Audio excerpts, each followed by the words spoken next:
for the SAFE Act is? No, you guys didn't see this? He wants to make it legal for Hollywood to come into New York State and use assault weapons, but we can't. Wonderful, isn't it?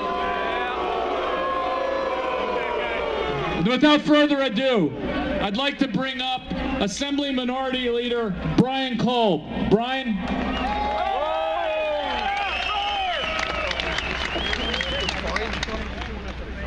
This is America. You are Americans.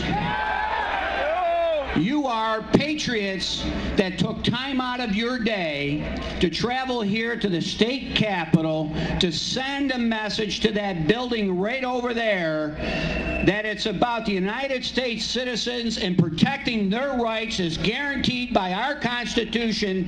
It is now time to repeal this law.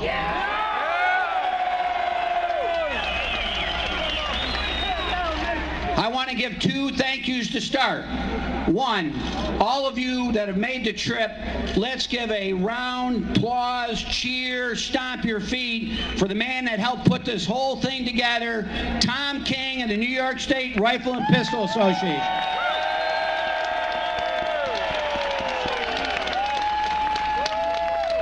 You'll be hearing from him shortly. From the NRA, David Keene. A nice round of applause, please. But the best applause I want you to give and the loudest cheer is for you, because I want to thank each and every one of you for taking the time, for bearing the expense, for traveling here away from your jobs and your communities. It matters that you're here because you're the type of New Yorkers that have made this state and this nation great.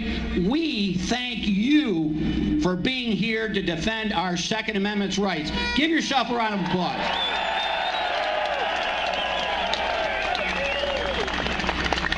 There's a lot of people that want to speak to you after me, but I want to tell you that in the time that I've served in public service, this is probably one of the most egregious acts by a government that I've seen in defying our nation's history. And you being here today, this is not a SAFE Act.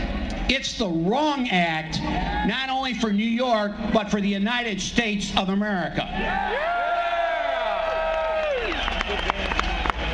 So as a member of the NRA, a member of SCOPE, a member of the New York State Rifle and Pistol Association, and a proud carrying, gun-packing American, thank you for being here.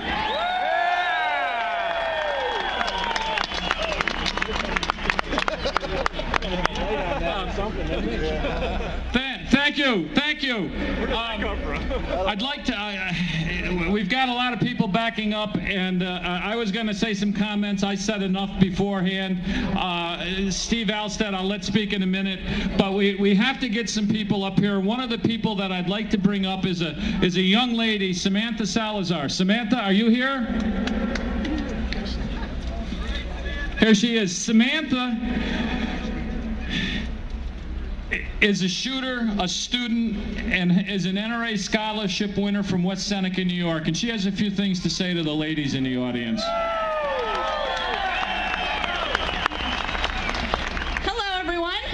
I would like to thank SCOPE for giving me the opportunity to voice all of our opinions to our governor, our Senate, and our assemblymen and women. This is the 5th year I have attended this event because I've always wanted to educate our elected representatives about where we stand with firearms and our Second Amendment. But yet, I want to say that before, when I was around a child, I was taught to fear guns, that guns were bad, and that anyone who possessed guns were bad people. This false education made me afraid of firearms until my family and I were exposed to the shooting community. A community where firearms were used in a positive, safe, and responsible manner. The fear that was once instilled by me by the government was replaced by lessons of safety, responsibility, and discipline. Since my exposure to this particular community and the practice of firearms, I have obtained these lessons, and as a result, I continue to apply them every day because it is who I have become. In 2010, I had the opportunity to travel to Washington, D.C. for the first time. And while there, I visited the National Archives, where I stood in front of the Declaration of Independence, the Constitution, and the Bill of Rights.